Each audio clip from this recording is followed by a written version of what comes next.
Om Swastiastu. Kami dari kelompok 1 akan mempresentasikan hasil kerja kelompok kami. Sebelum itu, izinkan kami memperkenalkan anggota kelompok kami. Dengan saya sendiri, Desa Putu Novi Sri Aryani dengan NIM 190201 3670, dan keenam rekan saya. Yang pertama, Niluh Tia Ayu Purnami dengan NIM 1902 013565, dan yang kedua, Niputu Miyadina Safitri dengan NIM 1902 013593, dan yang ketiga, I Gusti Agung Ika Pratnya Dewi dengan NIM 1902013601, dan yang keempat, Lo Gede Wina Purna Dewi dengan NIM 1902013613, dan yang kelima, Helen Lim dengan NIM 1902013671, dan yang keenam, Niputu Suci Lestari dengan NIM 1902013677. Baik, di sini kami akan mempresentasikan mengenai analisis kebijakan moneter di Indonesia. Adapun materi yang akan kami bahas, yang pertama, analisis kebijakan moneter di masa Orde Baru dan Orde Lama, dan yang kedua, analisis mengenai krisis moneter dan cara mengatasinya. Baik, di sini saya akan mempresentasikan materi yang pertama, yaitu tentang analisis kebijakan moneter Orde Lama dan Orde Baru. Analisis kebijakan moneter di Indonesia. Kebijakan moneter adalah usaha dalam mengendalikan keadaan ekonomi makro agar dapat berjalan sesuai dengan yang diinginkan melalui peraturan jumlah uang yang beredar dalam perekonomian. Usaha tersebut dilakukan agar perekonomian menjadi lebih baik. Baik di sini maksudnya adalah terjadi kestabilan harga dalam inflasi serta terjadinya peningkatan output keseimbangan perekonomian. Adapun kebijakan moneter itu sendiri dibagi menjadi dua jenis, yaitu yang pertama ada kebijakan moneter ekspansif atau moneter ekspansif policy. Adalah suatu kebijakan dalam rangka menambah jumlah uang yang beredar. Kebijakan ini dilakukan untuk mengatasi pengurangan dan meningkatkan daya beli masyarakat atau permintaan masyarakat. Pada saat perekonomian mengalami resesi dan depresi, kebijakan ini disebut juga kebijakan moneter longgar atau easy money policy. Yang kedua, ada kebijakan moneter kontraktif atau moneter kontraktif policy. Adalah suatu kebijakan dalam rangka mengurangi jumlah uang yang beredar. Kebijakan ini dilakukan pada saat perekonomian mengalami inflasi. Disebut juga dengan kebijakan uang ketat atau thin money policy. Analisis kebijakan moneter Orde Lama dan Orde Baru. Yang pertama, kebijakan moneter Orde Lama. Kebijaksanaan pemerintah pada masa ini lebih diarahkan kepada proses perbaikan dan pembersihan semua faktor dari unsur-unsur peninggalan Orde Lama, terutama paham komunis. Selain itu, kebijaksanaan pemerintah dalam mengupayakan penurunan tingkat inflasi yang masih sangat tinggi. Kebijakan ini cukup berhasil menekan inflasi dari kurang lebih 650% hingga kurang lebih 10% saja. Satu prestasi ekonomi yang tidak kecil. Kebijakan di bidang moneter dengan tujuan untuk menaikkan hasil produksi nasional serta untuk meningkatkan daya saing komoditi.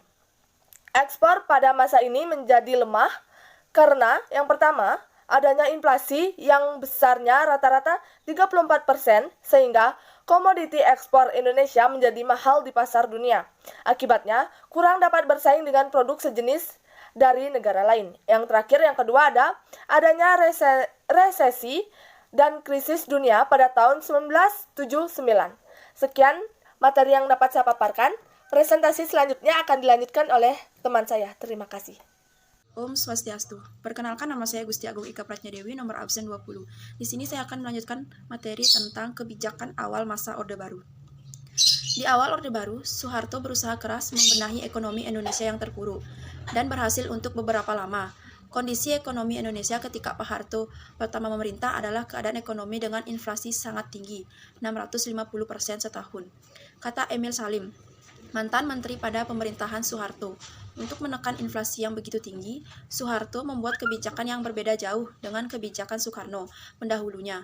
Hal ini beliau lakukan dengan menertibkan anggaran, menertibkan sektor perbankan, mengembalikan ekonomi pasar, memperhatikan sektor ekonomi, dan merangkul negara-negara barat untuk menarik modal. Setelah itu, dikeluarkan ketetapan MPRS nomor XXIII TAP-MPRS-1996 tentang pembaruan kebijakan ekonomi, keuangan, dan pembangunan. Lalu, Kabinet Ampera membuat kebijakan mengacu pada TAP-MPRS tersebut adalah sebagai berikut. Yang pertama, mendobrak kemacetan ekonomi dan memperbaiki sektor-sektor yang menyebabkan kemacetan, seperti rendahnya penerimaan negara, tinggi dan efisiensinya pengeluaran negara, terlalu banyak dan tidak produktifnya ekspansi kredit bank, terlalu banyak tunggakan hutang luar negeri, penggunaan devisa bagi impor yang sering kurang berorientasi pada kebutuhan prasarana. Kedua, debirokratisasi untuk memperlancar kegiatan perekonomian. Yang ketiga, berorientasi pada kepentingan produsen kecil. Analisis mengenai krisis moneter dan cara mengatasinya. Krisis moneter adalah krisis keuangan yang menerpa beberapa wilayah, hampir di seluruh Asia Timur. Krisis moneter ini menyebabkan dampak yang kurang baik bagi negara yang tertimpa krisis dan biasanya diakibatkan lantaran kurs nilai tukar velas khususnya dolar AS yang tinggi, sehingga nilai mata uang jatuh. Peristiwa ini terjadi pada tahun 1997 silam dan tengah mengakibatkan kepanikan. Tidak hanya itu, krisis moneter yang menimpa hampir seluruh Asia Timur ini bahkan menyebabkan ekonomi dunia akan runtuh akibat terjadinya penularan keuangan. Baik, sekian presentasi dari saya. Selanjutnya akan dibawakan oleh rekan saya. Swastiastu. Selamat malam, perkenalkan nama saya Niputu Medina Safitri, NIM 190-2013-593, absen 18. Di sini saya akan melanjutkan materi pada malam hari ini, yaitu penyebab krisis moneter. Beberapa negara yang mengalami krisis moneter akan biasanya disebabkan oleh beberapa faktor, yaitu yang pertama yaitu terjadinya kesenjangan produktivitas lantaran melemahnya alokasi aset atau faktor produksi. Yang kedua yaitu struktur dalam sektor produksi yang tidak seimbang. Yang ketiga yaitu stok utang luar negeri swasta yang besar serta berjangka pendek, yang pada nantinya kondisi tidak akan stabil.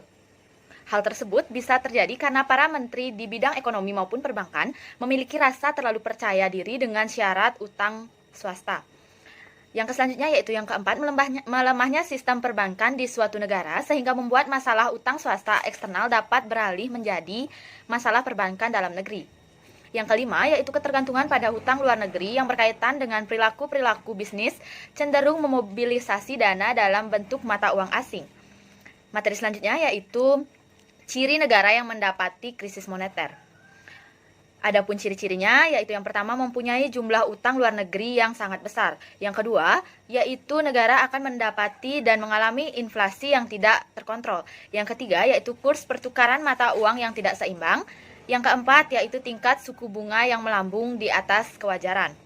Materi selanjutnya yaitu cara pemerintah mengatasi krisis moneter adalah dengan yang pertama memberikan semua layanan bagi pertumbuhan ekonomi dan memperbanyak tenaga kerja, terutama di bidang pembangunan infrastruktur baik fisik maupun non-fisik. Yang kedua, yaitu meningkatkan potensi ekonomi yang dirasa mampu bersaing dengan produk lain dengan cara meningkatkan pemanfaatan teknologi informasi, digital, dan e-commerce. Sekian presentasi dari saya. Untuk selanjutnya akan dilanjutkan oleh rekan saya. Terima kasih. Baik, saya Lugedewina Purnadewi akan melanjutkan presentasi dari rekan saya, yaitu krisis moneter di Indonesia. Krisis keuangan global tahun 1997 sampai dengan 1998 populer disebut Krismon atau krisis moneter. Bermula dari Thailand, kemudian menyebar cepat ke negara-negara tetangga seperti dari Indonesia, Korea Selatan, hingga Malaysia. Krisis keuangan Asia ini menjadi krisis global ketika fenomena yang sama kemudian juga menghantam Rusia dan Brazil pada 1999, kemudian disusul Argentina dan Turki pada tahun 2001. Di Indonesia sendiri diawali jatuhnya nilai tukar rupiah terhadap dolar AS. Bank-bank kehabisan modal karena banyak kredit yang macet. Sesuai resep IMF, situasi ini berbuntut lahirnya kebijakan penutupan 16 bank swasta nasional. Namun sialnya kebijakan ini ternyata malah berdampak pada kondisi ekonomi yang kian memburuk.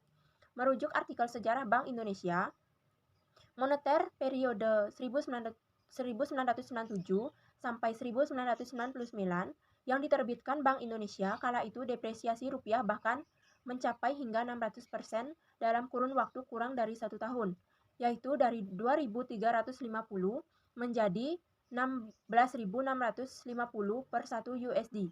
Depresiasi terhadap nilai tukar rupiah ini bukan saja berakibat pada terjadinya kelangkaan likuiditas, laju inflasi impor, karena kenaikan tajam kurs dolar dan lebih dari itu. Akhirnya, juga berdampak pada kemacetan sektor real berupa penutupan pabrik-pabrik yang bahan bakunya impor. Krisis moneter ini bukan saja bermuara pada krisis ekonomi yang berlarut-larut, juga sekaligus mematik krisis sosial politik dan delegitimasi hingga berujung ambruknya rezim Orde Baru. Kita menyebut fenomena ini ketika itu krisis multidimensional.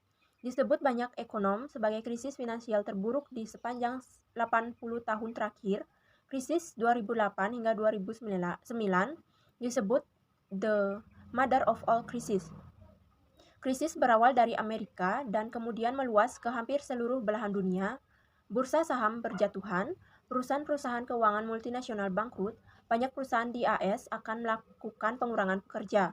Tidak terkecuali para investor portofolio di bursa saham pun ramai-ramai menarik dananya. Hampir semua bursa saham di dunia saat itu rontok. Tidak pelak dari nilai tukar mata uang dari banyak negara di Asia secara simultan juga ikut tumbang satu persatu. Baik, sekian dari saya. Selanjutnya akan dilanjutkan oleh rekan saya. Terima kasih. Perkenalkan, nama saya Helen Lim. Di sini saya akan melanjutkan presentasi, yaitu tahun 2008 tumbuh di kisaran 6,01% dan 2009 kisaran 4,6%. Saat itu, pada tingkat regional Asia sendiri, Indonesia bahkan bisa dikata merupakan negara yang mengalami dampak negatif paling ringan dibandingkan negara-negara tetangga lainnya. Peran pemerintah tentu saja sangatlah besar. Dalam krisis 2008 sampai 2009, Indonesia dapat terhindar dari situasi keterpurukan halnya krisis 1997 sampai 1998. Selain memperkuat sektor real, saat itu pemerintah juga mengeluarkan beberapa peraturan pemerintah pengganti undang-undang atau Perpu untuk mengatasi ancaman krisis keuangan global 2008 sampai 2009. Beberapa produk regulasi yang dirumuskan oleh pemerintah sebagai upaya melakukan mitigasi terkait dampak resesi ekonomi global. Antara lain ialah pertama, Perpu nomor 2 2008 berisi tentang perubahan kedua UU nomor 23 tahun 1999 tentang perubahan atas UU tentang Bank Indonesia. Kedua, Perpu nomor 3 2008 tentang mengubah nilai simpanan yang dijamin lembaga pinjaman simpanan. Dan ketiga, Perpu nomor 4 2008 tentang jaring pengamanan sistem keuangan atau JPSK. Pertama, Indonesia tidak terlalu bergantung pada ekspor. Nilai pangsa ekspor Indonesia tidak mencapai setengah dari PDB. Kedua, sektor perbankan dan sektor finansial tidak mengalami dampak seberat negara lain, karena tingkat kebergantungannya tidak sedalam negara-negara lain. Yang ketiga, di samping terkena dampak yang relatif lebih kecil, penurunan indeks bursa saham juga tidak terlalu memberikan pengaruh pada gejolak ekonomi dalam negeri, karena pelaku pasar saham hanyalah 0,5% dari penduduk Indonesia. Dan terakhir atau keempat, fakta lain yang paling menarik dicatat ialah ekonomi Indonesia bisa dikatakan sebagai self-sustaining economy. Belajar dari serangkaian krisis ekonomi global, fakta lain harus disimak ialah keberadaan UMKM atau usaha mikro, kecil, dan menengah. Pasalnya, sejauh ini UMKM merupakan modalitas ekonomi Indonesia saat menghadapi krisis ekonomi global. Skala bisnis di tingkat UMKM ini bukan saja terlihat menghadapi dampak krisis, melainkan juga sanggup survival sebegitu rupa di tengah situasi resesi global. Baik, selanjutnya akan dijelaskan oleh teman saya. Om Swastiastu. Perkenalkan, nama saya Niputu Suci Lestari, nomor absen 47. Potret keberadaan jumlah pelaku usaha yang notabene didominasi oleh UMKM masih tercatat sama di tahun 2016 sampai 2017. Dari jumlah itu, jumlah pelaku usaha untuk kategori UMKM ialah sebesar 61.651,177 unit atau sebesar 99,99%. Menariknya, entitas bisnis pada skala ini ternyata memiliki serapan tenaga kerja hingga mencapai 112.828,610 jiwa atau sebesar 97,04%. Sedangkan sisanya yaitu 5.370 unit adalah pelaku usaha skala usaha besar atau sebesar 0,01%. Dengan serapan tenaga kerja hanya berkisar 3.400 44,746 jiwa. Menariknya lagi, pada tahun 2017, masih dari sumber yang sama, tercatat terjadi kenaikan jumlah pelaku usaha kategori UMKM sebanyak 1.271.440 unit dengan penambahan jumlah serapan tenaga kerja sebanyak 3.844,806 jiwa.